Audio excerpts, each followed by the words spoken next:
ನಮಸ್ಕಾರ ಸ್ನೇಹಿತರೆ, ಕರ್ನಾಟಕ ಮ್ಯಾಟರ್ಸ್ಗೆ ಮತ್ತೊಮ್ಮೆ ಸ್ವಾಗತ. ನೀವು ಪ್ರತಿದಿನ ಊಟ ಮಾಡೋ ಅನ್ನ ಅಥವಾ ಅಕ್ಕಿ ಇದೀಗ ಅಮೆರಿಕ ಮತ್ತು ಭಾರತದ ನಡುವಿನ ದೊಡ್ಡ ಜಗಳಕ್ಕೆ ಕಾರಣವಾಗ್ತಿದೆ. ಹೌದು ಸ್ನೇಹಿತರೆ, ಅಮೆರಿಕದ ಅಧ್ಯಕ್ಷ ಡೊನಾಲ್ಡ್ ಟ್ರಂಪ್ ಮತ್ತೊಮ್ಮೆ ಭಾರತದ ವಿರುದ್ಧ ಗುಡುಗಿದ್ದಾರೆ. ಈ ಬಾರಿ ಅವರ ಕಣ್ಣು ಬಿದ್ದಿರೋದು ನಮ್ಮ ಬಾಸುಮತಿ ಅಕ್ಕಿ ಮೇಲೆ. ಭಾರತದವರು ಅಮೆರಿಕದಲ್ಲಿ ಅಕ್ಕಿಯನ್ನ ತಂದು ಸುರಿಯುತ್ತಿದ್ದಾರೆ. ಇದನ್ನು ನಾನು ಸಹಿಸಲ್ಲ ಅಂತ ಟ್ರಂಪ್ ಅಬ್ಬರಿಸಿದ್ದಾರೆ. ಟ್ರಂಪ್ ಹೀಗೆ ಹೇಳಿದ್ದೇ ತಡ ಇತ್ತ ಭಾರತದ ಷೇರು ಮಾರುಕಟ್ಟೆಯಲ್ಲಿ ಅಕ್ಕಿ ಕಂಪನಿಗಳ ಷೇರುಗಳು ಪಾತಾಳಕ್ಕೆ ಕುಸಿದಿವೆ. ಆದರೆ ಈ ಆತಂಕದ ನಡುವೆಯೂ ಒಂದು ಗುಡ್ ನ್ಯೂಸ್ ಹೊರಬಿದ್ದಿದೆ.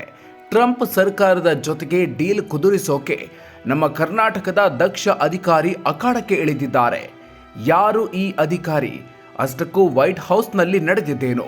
ಟ್ರಂಪ್ ಬೆದರಿಕೆಯಿಂದ ಭಾರತಕ್ಕೆ ಅಮೆರಿಕದಲ್ಲಿರೋ ಭಾರತೀಯರಿಗೆ ಆಗೋ ನಷ್ಟ ಏನು? ಬನ್ನಿ ಇವತ್ತಿನ ವಿಡಿಯೋದಲ್ಲಿ ಕಂಪ್ಲೀಟ್ ಆಗಿ ತಿಳ್ಕೊಳ್ಳೋಣ. ಅದಕ್ಕೂ ಮೊದಲು ನೀವಿನ್ನೂ ನಮ್ಮ ಚಾನಲ್ಗೆ ಸಬ್ಸ್ಕ್ರೈಬ್ ಮಾಡಿಲ್ಲ ಅಂದ್ರೆ ದಯವಿಟ್ಟು ಈಗಲೇ ಸಬ್ಸ್ಕ್ರೈಬ್ ಆಗಿ ಬೆಲ್ ಐಕಾನ್ ಪ್ರೆಸ್ ಮಾಡಿ. ವೈಟ್ ಹೌಸ್ನಲ್ಲಿ ರೈತರ ದೂರು, ಟ್ರಂಪ್ ಗರಂ. ಸ್ನೇಹಿತರೆ, ಮೊನ್ನೆ ಅಮೆರಿಕದ ವೈಟ್ ಹೌಸ್ನಲ್ಲಿ ರೈತರ ಜೊತೆ ಒಂದು ಮೀಟಿಂಗ್ ನಡೆಯಿತು. ಈ ಸಭೆಯಲ್ಲಿ ಲೂಸಿಯಾನ ಪ್ರಾಂತ್ಯದ ರೈತರು ಟ್ರಂಪ್ ಮುಂದೆ ತಮ್ಮ ಗೋಳು ತೋಡ್ಕೊಂಡ್ರು. ನೋಡಿ ಅಧ್ಯಕ್ಷರೇ, ಭಾರತದಿಂದ ಬರ್ತಾ ಇರೋ ಅಕ್ಕಿಯಿಂದ ನಮಗೆ ತುಂಬಾ ನಷ್ಟ ಆಗ್ತಿದೆ. ಅಲ್ಲಿನ ಅಕ್ಕಿ ಇಲ್ಲಿ ರಾಶಿ ಬಿದ್ದಿದೆ. ಹೀಗಾಗಿ ನಮ್ಮ ಬೆಳೆ ಯಾರೂ ಕೇಳ್ತಿಲ್ಲ ಅಂತ ದೂರಿದ್ರು. ಅಷ್ಟೇ ಅಲ್ಲ, ಅಮೆರಿಕದ ಚಿಲ್ಲರೆ ಮಾರುಕಟ್ಟೆಯಲ್ಲಿರೋ 2 ದೊಡ್ಡ ಅಕ್ಕಿ ಬ್ರ್ಯಾಂಡ್ಗಳು ಈಗ ಭಾರತದ ಕಂಪನಿಗಳ ಪಾಲಾಗಿವೆ ಅನ್ನೋ ವಿಷಯ ಕೂಡ ಚರ್ಚೆಗೆ ಬಂತು. ಇದನ್ನು ಕೇಳ್ತಾ ಇದ್ದ ಹಾಗೆ ಸಿಟ್ಟಾದ ಟ್ರಂಪ್, ಸರಿ ಬಿಡಿ, ಅದನ್ನ ನಾನು ನೋಡ್ಕೊಳ್ತೀನಿ, ಸಮಸ್ಯೆ ಬಗೆಹರಿಸೋದು ನನಗೆ ತುಂಬಾ ಈಸಿ ಅಂದ್ರು. 2 ನಿಮಿಷದಲ್ಲಿ ಪ್ರಾಬ್ಲಮ್ ಸಾಲ್ವ್. ರೈತರ ದೂರಿಗೆ ಟ್ರಂಪ್ ಹೇಳಿದ್ದೇನು ಗೊತ್ತಾ? Tariffs again solves the problem in 2 minutes. ಅಂದ್ರೆ ಸುಂಕ ಅಥವಾ ತೆರಿಗೆ ಹಾಕಿ 2 ನಿಮಿಷದಲ್ಲಿ ಈ ಸಮಸ್ಯೆ ಬಗೆಹರಿಸಿ ಅಂತ ಗುಡುಗಿದ್ರು. ಭಾರತ ಅಕ್ಕಿಯನ್ನ ಅಮೆರಿಕದಲ್ಲಿ ಡಂಪಿಂಗ್ ಮಾಡ್ತಿದೆ, ಅಂದ್ರೆ ಕಡಿಮೆ ಬೆಲೆಗೆ ತಂದು ಸುರಿಯುತ್ತಿದೆ. ಇದನ್ನ ನಾವು ಒಪ್ಪಲ್ಲ. ಕೂಡಲೇ ಭಾರತದ ಅಕ್ಕಿ ಮೇಲೆ ಭಾರಿ ಸುಂಕ ವಿಧಿಸ್ತೀವಿ ಅಂತ ಟ್ರಂಪ್ ಎಚ್ಚರಿಕೆ ನೀಡಿದ್ದಾರೆ. ಕೇವಲ ಭಾರತದ ಅಕ್ಕಿ ಅಷ್ಟೇ ಅಲ್ಲ, ಕೆನಡಾದಿಂದ ಬರೋ ರಸಗೊಬ್ಬರದ ಮೇಲೂ ಕಠಿಣ ಕ್ರಮ ಕೈಗೊಳ್ಳೋದಕ್ಕೆ ಹೇಳಿದ್ದಾರೆ. ಷೇರು ಮಾರುಕಟ್ಟೆಯಲ್ಲಿ ಅಕ್ಕಿ ಕಂಪನಿಗಳಿಗೆ ಶಾಕ್. ಸ್ನೇಹಿತರೆ, ಟ್ರಂಪ್ ಬಾಯಲ್ಲಿ ಈ ಮಾತು ಬರ್ತಾ ಇದ್ದ ಹಾಗೆ ಇತ್ತ ಭಾರತದಲ್ಲಿ ಅದರ ಎಫೆಕ್ಟ್ ಜೋರಾಗಿ ಆಗಿದೆ. ಡಿಸೆಂಬರ್ 9ರಂದು ಮಂಗಳವಾರ ಅಕ್ಕಿ ರಫ್ತು ಮಾಡುವ ಪ್ರಮುಖ ಕಂಪನಿಗಳ ಷೇರುಗಳು ಕುಸಿದಿವೆ. ಪ್ರಮುಖವಾಗಿ ದಾವತ್ ಬ್ರ್ಯಾಂಡ್ ಖ್ಯಾತಿಯ ಉತ್ತರ ಅಮೆರಿಕದಲ್ಲಿ ನಂಬರ್ 1 ಬಾಸುಮತಿ ಬ್ರ್ಯಾಂಡ್ ಆಗಿರುವ LT ಫುಡ್ಸ್ ಷೇರು ಬರೋಬ್ಬರಿ 8% ಕುಸಿತ ಕಂಡಿತು. ಆ ನಂತರ ಸ್ವಲ್ಪ ಚೇತರಿಸಿಕೊಂಡ್ರು, ನಷ್ಟದಲ್ಲೇ ವಹಿವಾಟು ಮುಗಿಸಿತು. ಇನ್ನು ಇಂಡಿಯಾ ಗೇಟ್ ಖ್ಯಾತಿಯ KRBL, ಕಾವೇರಿ ಸೀಡ್ಸ್ ಮತ್ತು AWL ಅಗ್ರಿ ಬಿಸಿನೆಸ್ ಕಂಪನಿಗಳ ಷೇರುಗಳು ಕೂಡ 2-6% ವರೆಗೆ ಕುಸಿತ ಕಂಡಿದ್ವು.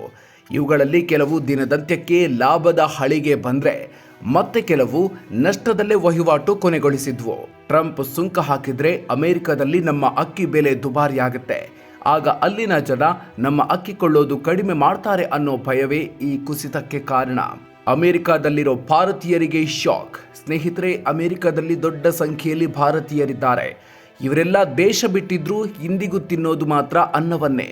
ಅದರಲ್ಲೂ ಭಾರತದ ಅಕ್ಕಿಯನ್ನೇ ಹೆಚ್ಚಾಗಿ ಬಳಸ್ತಾರೆ.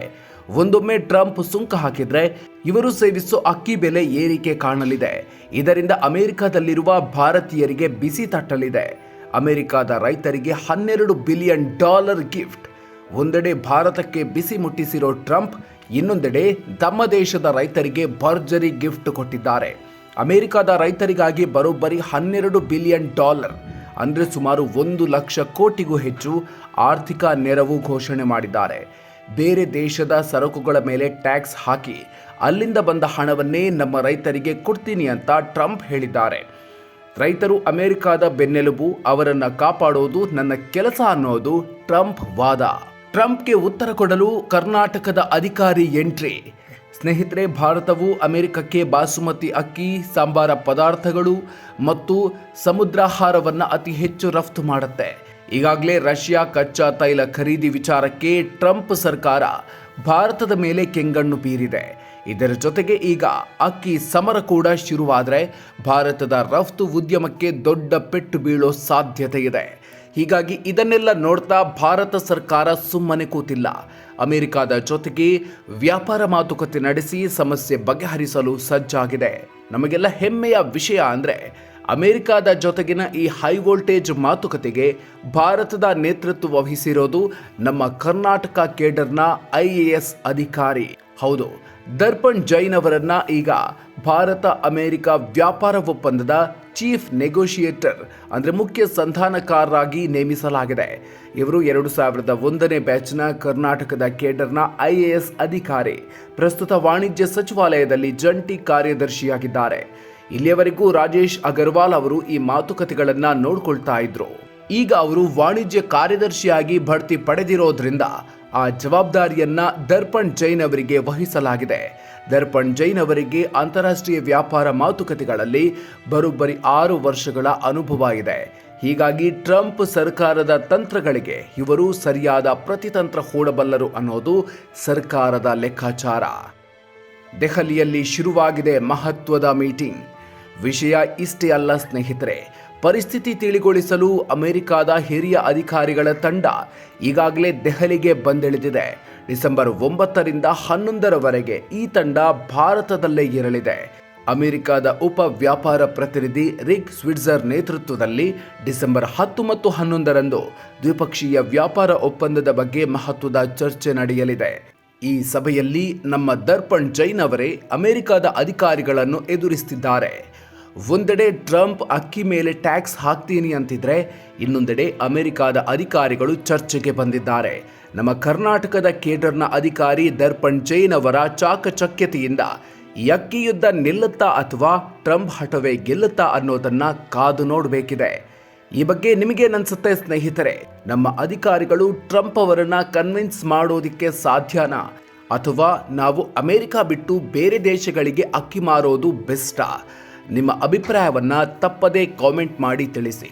ಈ ಮಾಹಿತಿ ಇಷ್ಟ ಆಗಿದ್ರೆ ಲೈಕ್ ಮಾಡಿ, ಶೇರ್ ಮಾಡಿ. ಮುಂದಿನ ವಿಡಿಯೋದಲ್ಲಿ ಮತ್ತೊಂದು ಇಂಟ್ರೆಸ್ಟಿಂಗ್ ವಿಚಾರದ ಜೊತೆಗೆ ಮತ್ತೆ ಸಿಗೋಣ.